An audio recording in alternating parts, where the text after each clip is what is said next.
কাঁঠাল বিচির তরকারি হবে। কাঁঠাল বিচিগুলো ভালো করে সেদ্ধ করে নেওয়া হয়েছে। এবার এগুলোকে কি করবে মা? এগুলোকে এবার তুমি বলো, এবার কি করবে? খোসাগুলো মা কি করবে? এটা খোসা ছাড়াবে? খোসা ছাড়াবে? খোসাগুলো ছাড়াবে? মোটা খোসাটা আগে ছাড়ানো হয়ে গেছে, এবার লালটা একটু ছাড়াবে। এবার সেই লালটা ছাড়াবে, এই জন্য ভাপিয়ে নিয়েছি। এখানে কাটা আছে বিনস, তারপরে আলু, বেগুন একসঙ্গে লম্বা লম্বা করে কাটা আছে। এখানে কাঁঠাল বিচিটা একটু ভাপিয়ে ছাড়ানো রয়েছে।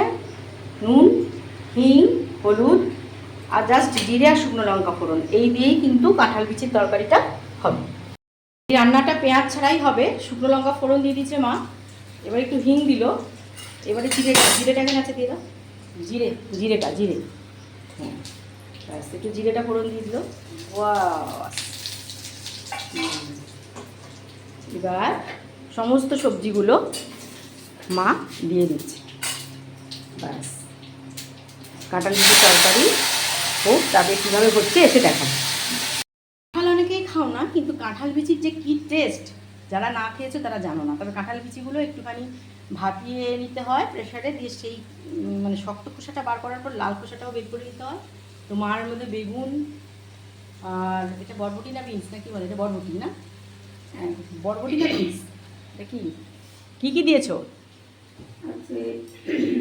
আলু, বেগুন আর বিনস আর কাঁঠাল বিচি। আচ্ছা, ফোড়নে কি দিলে? ফোড়ন দিয়েছি জিরে আর হিং, ও আর একটা শুকনো লঙ্কা। আচ্ছা আচ্ছা, আর কোনো বার একটু হলুদ। তারপরে যখন সেদ্ধ হয়ে আসবে তখন বেগুনটা একটু ভেজে তুলে রেখে দিলাম, ঘেঁটে যাবে বলে। তারপরে সেটা দিলাম, এইবার একটু চিনি দিলাম, ব্যাস। ওরে বাবা, কি কালারটা এসছে দেখো। কোনো বাটনা নেই, আমরা সব অত আদা রসুন ফসুন দিই, মা উইদাউট এনি কোনো বাটনা দেয় না। দেখো কিন্তু অসম্ভব স্বাদ হয়। তো তোমরা এই তরকারিটা রুটির জন্য করতে পারো, একদম পেঁয়াজ টেঁয়াজও লাগে না, ভেজিটেবলও চলবে, খুব সুন্দর লাগে খেতে। তো করে একবার ট্রাই করতে পারো। শুভরাত্রি বন্ধুরা।